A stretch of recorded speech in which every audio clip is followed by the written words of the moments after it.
L'Algérie est extrêmement grande. Si on doit comparer sa forme à quelque chose, ce serait un iceberg. On croit que le pays est grande base, alors qu'il est en fait immense. Si on place l'Algérie sur l'Europe, le pays irait du sud de la Sardaigne jusqu'au nord du Danemark, de l'ouest de la France jusqu'à la Serbie. Et si on le place sur les États-Unis, il serait encore plus grand que l'Alaska. Et je ne dis pas ça sans raison. C'est tout de même le plus grand pays de tout le continent africain, et le 10e plus grand pays du monde.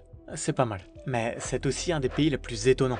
Comme pour le Chili ou l'Australie, on pourrait penser que les Algériens vont profiter de leur immense espace, alors que pas du tout.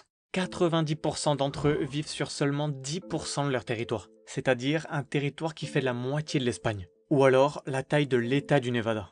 Je vous l'ai dit, c'est littéralement un iceberg. C'est comme si vous aviez un manoir, mais que vous utilisiez seulement votre chambre. Mais contrairement à un iceberg, ils ne vivent pas dans le sud parce qu'il fait froid, mais justement parce qu'il fait trop chaud. À vrai dire, ils n'ont pas trop le choix. L'Algérie est bordée par la mer Méditerranée au nord et est recouverte par le plus grand désert chaud de la planète sur la grande majorité de son territoire au sud. Et pour en rajouter encore plus, entre les deux, c'est le massif de l'Atlas qui traverse le pays d'est en ouest. Et si vous suivez mes vidéos, rétrécissez le Chili, penchez-le et hop, vous avez le nord de l'Algérie. Enfin, à peu près. En fait, les Algériens vivent un peu comme les Chiliens, sauf qu'ils ont un méga territoire en plus de l'autre côté de la montagne.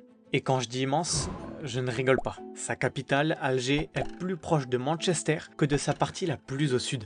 Imagine l'Algérie comme un immeuble. Tout en haut, au rooftop, c'est un climat bord de Méditerranée, c'est-à-dire des étés chauds et secs et des hivers plus doux avec de la pluie. Au premier étage, ça change. On est plus loin de la mer, donc c'est beaucoup plus sec. L'été peut être brûlant et l'hiver peut surprendre parce qu'il peut faire vraiment froid, surtout sur les plateaux et dans les montagnes. Et tout en bas, au rez-de-chaussée, là on est dans le Sahara. Presque pas de pluie, un soleil très fort et des journées très chaudes. Et parfois, quand la nuit tombe, la température peut chuter d'un coup.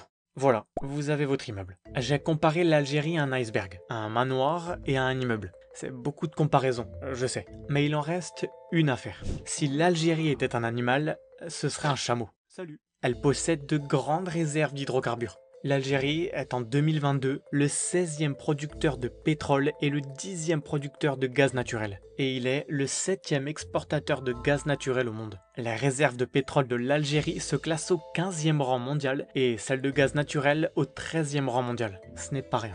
Et ses principaux clients sont l'Italie, la France et l'Espagne. Et grâce en partie à ces hydrocarbures, l'Algérie est la 3e économie de tout le continent africain. Donc, si on résume, trop désertique sur la majorité du territoire, mais tout en haut collé à la Méditerranée, c'est parfait. Maintenant, si tu trouves un autre pays étonnant, écris-le moi. Et Jacques a dit t'abonner pour ne